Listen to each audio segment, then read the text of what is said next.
Okay, so welcome back, guys. So in this video, we're actually going to draw some objects. I'm going to maybe do, let's say about 5 drawings. And we're basically just going to be applying the same concepts that I covered in the first video. And now we're going to apply them to actual things that you may see around you. So instead of just using the basic forms, a cube, a sphere, or a cylinder, or so on, we're going to actually draw things. So I'm going to sketch out a few things. I'd say,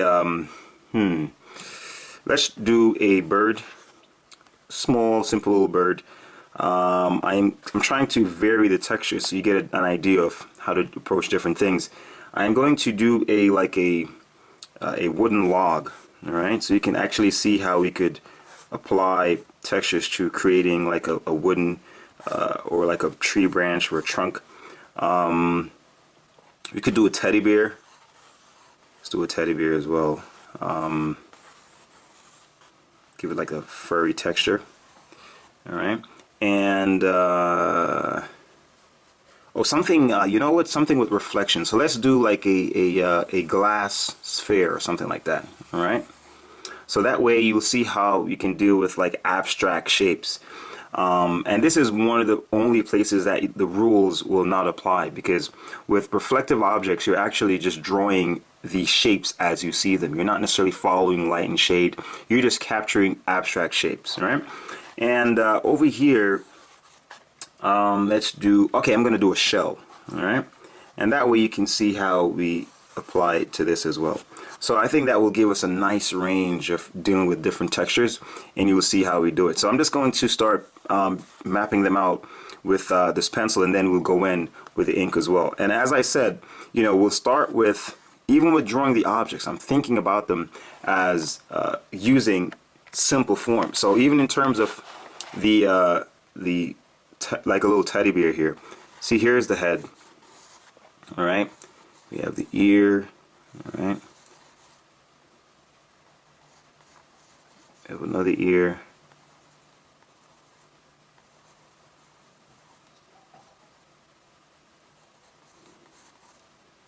So I'm just thinking of everything in terms of simple three-dimensional shapes.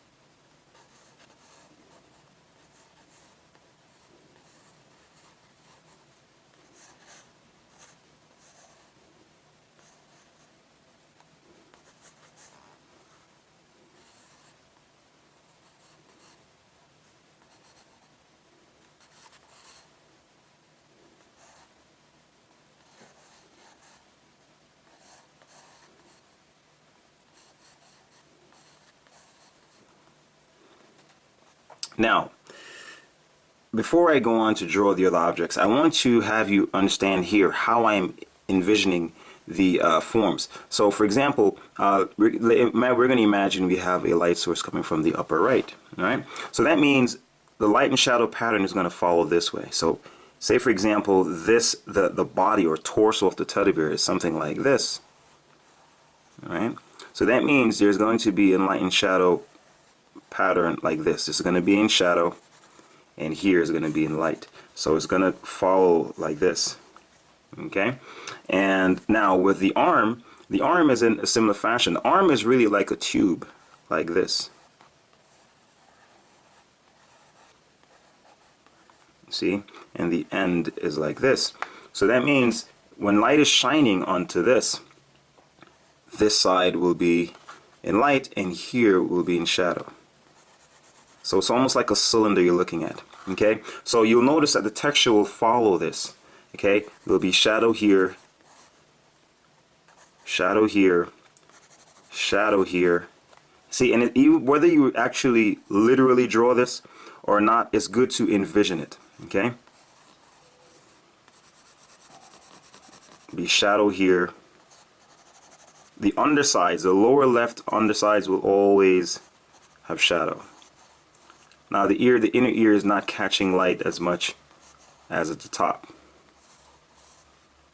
Okay?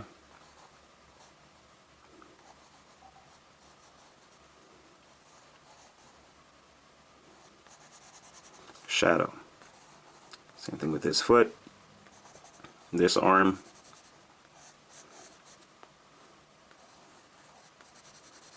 shadow, shadow, and that's the basic value pattern of this teddy bear. And then from here, the texture will be following that. So obviously in the light areas, the texture won't be felt as strongly. Okay, so right now I'm just going to start drawing in these other objects, and then we'll go in and apply the ink.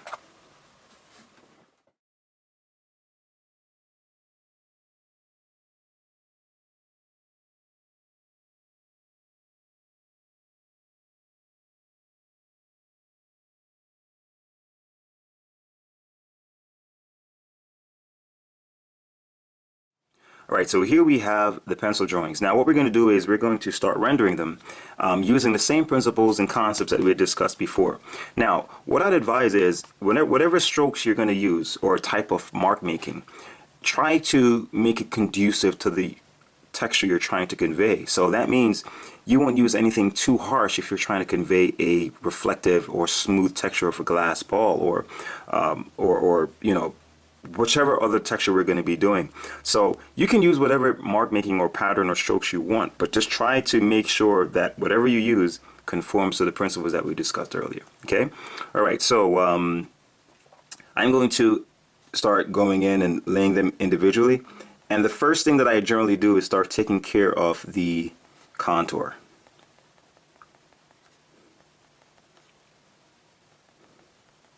And then after this, then say for example with just here, so you can see that, let this be like a model for how I'm going to be taking care of the rest of this drawing. Now if you notice, what I'm doing is I'm kind of outlining the shadow shape. See? So now we have this leg, and we have this will be the shadow area, this will be the light area, and I'm kind of like creating an outline of everything using these strokes. And then from here, it's just a matter of going in a layer at a time and deepening things until the entire object will just come to life.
Alright, and that's it. So here you guys, you see all I did was pretty much apply the same principles that I introduced in the first video in doing this, and you can see everything goes in play. Here you have the shell. The shell essentially follows a conical form. You see that? And with the light coming from the upside, you see the shadow forms under here. So this side is in shadow, up here is in light. And then from there, it's just a matter of having the texture follow the form and also obey the light and shadow pattern that we have there. Same thing with the bird. You can imagine a basic egg shape, and here we see that cut where the shadow begins to form under this belly or the underside, and then up here as it approaches, it goes up into light. And all you do is just vary your textures, vary your strokes so that it becomes thinner, more spaced out, and lighter as it approaches the light areas. And same thing I did here as I discussed. Same thing with this log. See, I'm having the underside, or it's almost like the bark is peeling, and you're seeing another layer underneath that is much darker, but overall you can sense that here is receiving the light and down here is in shadow. And all I'm using are just short hatch marks. So like in this case, with the hatch marks are a little bit more curved, here they're just straight, and that's what's going on. Moving forward, whatever you're drawing, once you apply these similar principles and base the forms, the structure of the forms, on simple geometric shapes. So it could be a spherical form, something that's cylindrical, a block-like form, a cone, an egg. Anything that is very simple can be the basis for drawing whatever complex forms you're gonna be confronted with. And applying the same principle will give you consistent results over and over again. So hopefully you guys learned a lot from this video, and you'll take stuff from this that you can apply to your own drawings. Good luck.